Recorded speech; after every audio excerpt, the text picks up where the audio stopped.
عم انتوا اهل المرور ما تخافون الله؟ الله هذا ما تخافون منه؟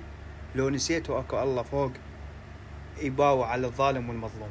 يعني ابو التاكسي طالع على باب الله، سيارة صفرة جاي يشتغل تاكسي على باب الله، يطبق يشيل له كروة من 5000 دينار، تجي تفلش السيارة عليه، اطلع ما اطلع وتقص له وصله بال50. ليش؟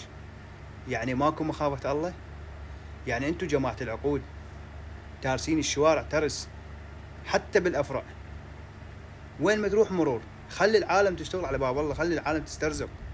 يعني راكضين ورانا بعربانة اشتردوا من عندنا، يعني وين نشتغل؟ يعني إذا ما يطبق ويساعد العبري شلون يساعد على البلاتوث؟ يريد يساعده على الواتساب شلون؟ غير افتهم. يعني ليش أذية العالم؟ يعني ليش هاي أذية العالم؟ ليش بس يريد افتهم؟ يعني وين مدير المرور، رئيس الوزراء، وزير الداخلية؟ يعني خلي يشوفون هاي العالم الفقرة. يعني اللي يطلع من الطريق ويروح يسوي غير شغلات ويشتغل بالحرام والشغلات الممنوعات، تقولوا له ليش جيت لهذا الطريق؟ غير بسببكم. خلي العالم تطبق. يعني ابو التاكسي تشوفه تاكسي صفرة، هو رزقه على الله وعلى العبري، يطبق يساعد العبري ويطلع. ذاك اليوم بعدنا ما طبقت، ساعدت عبري ب5000 دينار، اجى قص له وصل ب50,000. ليش يعني فوق العطلات، فوق الضيم، فوق التطبيقات هاي اللي صارت يشيل الكراوي بفلس ونص ب2000 2000 الا ربع 1000 ونص. هاي بلي وكريم وغيره و1000 تطبيق، وفوق ابو الخصوصي يشتغل تاكسي الموظف والمنتسب، ولاحقين العالم محاربين على عيشتنا، على باب رزقنا. ليش؟ يعني الله ما تخافونه؟ لو بس قل لي بس تعرف انتوا الله ما تخافونه؟ نسيتوا اكو الله فوق يباوع على الظالم والمظلوم؟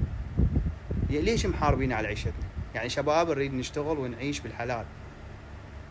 يعني شوية اريد الناس توصل صوتي الى مدير المرور، وزير الداخلية، رئيس الوزراء. يعني على كيفكم يا الناس الفقرة. يعني والله العظيم قدامي اشوف السيارات الخصوصية تطبق بالشارع، الشيء العبرية وبالمرور قدامه، ولا له علاقة ولا له شغلة.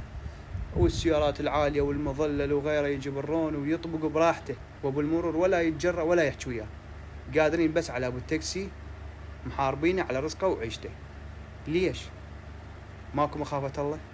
يعني انت تاخذ راتبك وما تفكر بغيرك؟ يعني خلي نفسك بمكان ابو التاكسي.